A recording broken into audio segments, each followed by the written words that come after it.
छिलका उतर ना जाए, और जब उसका छिलका उतर जाता है तब वो चावल बनता है। और फिर उस चावल को करते क्या है, कहते खौलते हुए पानी में उसको डाल देते हैं और उसको खूब तड़पाते हैं। तड़पते तड़पते तपते तपते खौलते खौलते जब उसके भीतर की सारी कठोरता दूर हो जाती है तब जाकर के वो भात तैयार होता है। ऐसे ही भक्त भी है, भक्त भी बनना इतना आसान काम नहीं है। क्यों? क्योंकि यहां भी छिलका लगा है। काम क्रोध लोभ मोह ईर्ष्या द्वेष के सब छिलके यहां भी लगे पड़े हैं। ये छिलका उतरे कैसे? कहते किसी सच्चे सदगुरु की शरण में जाओ जो अपने विवेक का मूसल मार मार करके ज्ञान का चोट कर करके तुम्हारे सारे छिलकों को उतार देगा, कामना वासना को निकाल देगा, तुम्हारा मन भगवान में लगेगा। और भगवान में जब ये मन लग जाए तो भगवान के विरह में जब तड़पते तड़पते तड़पते तड़पते भीतर की सारी कामना वासना सब निकल जाए तब जाकर के वो भक्त बनता है। इतना आसान काम नहीं भक्त बनना। गोपियों ने कहा हम आपको भात का भोग लगाने आई हैं, उसमें भी प्रेम की मीठी मिश्री मिली हुई है प्रभु, इस दुराग्रह को मत ठुकराइए और मेरे द्वारा लाए हुए भात का भोग लगाइए। भक्ता भजस दुर्भद्र मात तेजास। गोविंद ने कहा कि अच्छा तो ठीक है। भगवान करते क्या है, पहले तो इस जीवात्मा को अपने पास बुलाते हैं और जब भगवान जीवात्मा को पास में बुलाते हैं ना तो फिर उसकी परीक्षा लेते हैं। परीक्षा लेते हैं। होता है ना बाजार में हम लोग जाते गर्मी के महीने में और 10 रुपया का एक मटकी खरीदते हैं तो 4 जगह उसको ठोक कर देखते हैं कहीं टूटा तो नहीं, कहीं सुराख तो नहीं।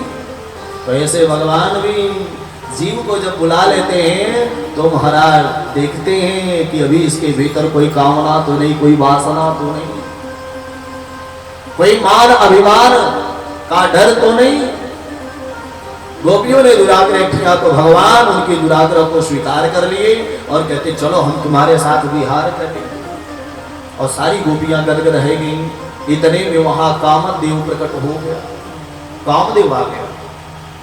भगवान ने कहा कि भैया तुम कौन, तुम्हारा परिचय? कहता कि मैं कामदेव। क्यों आए हो? कहा कि जहां सुंदर पुरुष और सुंदर स्त्री का मिलन होता है ना वहां तो मैं आ ही जाता हूं और अपनी बाण चलाता हूं, और यहाँ तो जरूर चलाऊंगा, सारे बाण चलाऊंगा, क्योंकि यहाँ अकेले पुरुष आप हो, बाकी सब स्त्रियां ही स्त्रियां हैं, यहाँ तो सारे बाण चलाऊंगा। तो मेरे गोविंद ने कहा तो ठीक है भैया आ जा मैदान में। और वर्णन आख्या है कि प्यारे कि कामदेव ने अपने सारे बाण चलाए, वशीकरण उच्चाटन सम्मोहन स्तंभन उद्दीपन, परंतु विफल रहा। भगवान के आगे उसका एक भी माया चला नहीं और भगवान ने उसको उल्टा करके लटका दिया।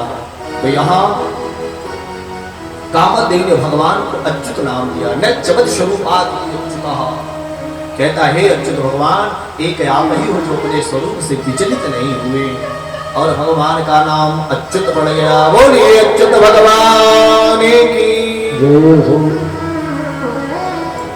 कामदेव को उल्टा लटका कर भगवान उन गोपियों की बैया में बैया डाल करके जैसे ही थिरकना शुरू किए कि गोपियों के भीतर अभिमान आ गया। देखिए अभिमान आ गया। गोपियां सोचने लगी मन ही मन कि देखो देखो हम इतनी सुंदर हैं कि बांसुरी बजाकर हमको बुलाया और फिर हमारे हाथ में हाथ डाल के देखो कैसे सुंदर नृत्य कर रहे हैं, हम बड़ी सुंदर हैं, हमारी सुंदरता पर ये रीझ गए हैं। भगवान के अभी इनके अंदर थोड़ी सी कमी रह गई तो किए क्या? कहते भगवान वहां से अंतर ध्यान हो, अंतर ध्यान। और महाराज किशोरी राधा रानी को लेकर अंतर ध्यान। सारी गोपियां देखी महाराज भगवान है नहीं, अब तो विकल हो गई, व्यतीत हो गई, सब लोग लगी ढूंढने कहाँ गए मेरे गोविंद मेरे केशव।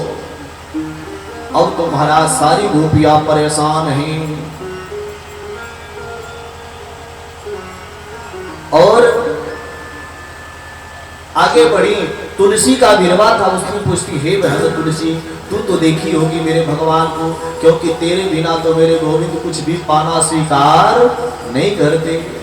तू तो जानती हो कि कहां गए। इतने में हवा का झोंका आया और तुलसी की डाल विपरीत दिशाओं में हिली। एक सखी कहती है देखो देखो ये सर हिला रही है, मैं बताने वाली नहीं हूं। दूसरी ने कहा ये क्यों बताएगी, आखिर ये हमारी सवत जो लगती है, हम भी कन्हैया से प्रेम करती हैं और ये भी कन्हैया से प्रेम करती है, तो भला ये उसका पता है हमें क्यों बताएगी। आगे बढ़ी तो पीपल का वृक्ष मिल गया। हे भैया पीपल, है भैया बरगद, तुम तो बताओ, सारी दुनिया तुमको वासुदेव मान करके जल चढ़ाती है, पूजा करती है, तुम तो बताओ कहाँ गए। और भला पीपल से कौन आवाज निकली, कुछ भी उत्तर नहीं मिला। तो उसको भी खरी खोटी सुना दी, अरे भला ये को बताएगा। जैसे वो कन्हैया पुरुष जाति का निष्ठुर कठोर, ऐसे ये भी पुरुष जाति ये भी कठोर है, भला ये क्यों बताएगा। ऐसे ढूंढते आगे जा रही है। इधर किशोरी जी को लेकर के गोविंद आगे बढ़े थे। तो महाराज किशोरी जी भी एक जगह रुकी, तो उनके केसों में भगवान पुष्प लगाए, सजाए, सुंदर श्रृंगार किए। और आगे वर्णन आता है कि भगवान कहें चलिए। किशोरी जी ने कहा कि न पा रही हम चले, तुम नैमाम यत्र ते मला, हे गोविंद अब मुझसे चला नहीं जाता। भगवान कहे तो ठीक है हमारे कंधे पर बैठ जाइए। कहीं हाँ ठीक है। और जैसे कंधे पर बैठने को चली कि भगवान वहां से भी अंतर ध्यान हो गए, भगवान वहां से भी अंतर ध्यान हो गए। महाराज अब तो क्या सारी लोग व्यथित हो गए, विकल हो गए। और सारी गोपियां मिलकर के बड़ा ही सुंदर स्तुति करती हैं। क्या कहती हैं, कह रही हैं कि श्याम ऐसी कृपा बरसा दे, श्याम ऐसी कृपा बरसा दे, श्याम ऐसी कृपा बरसा दे, श्याम ऐसी कृपा बरसा दे, श्याम ऐसी कृपा बरसा दे, श्याम ऐसी कृपा बरसा दे, श्याम ऐसी कृपा बरसा दे, श्याम ऐसी कृपा बरसा दे, श्याम ऐसी कृपा बरसा दे। मैं दीवाना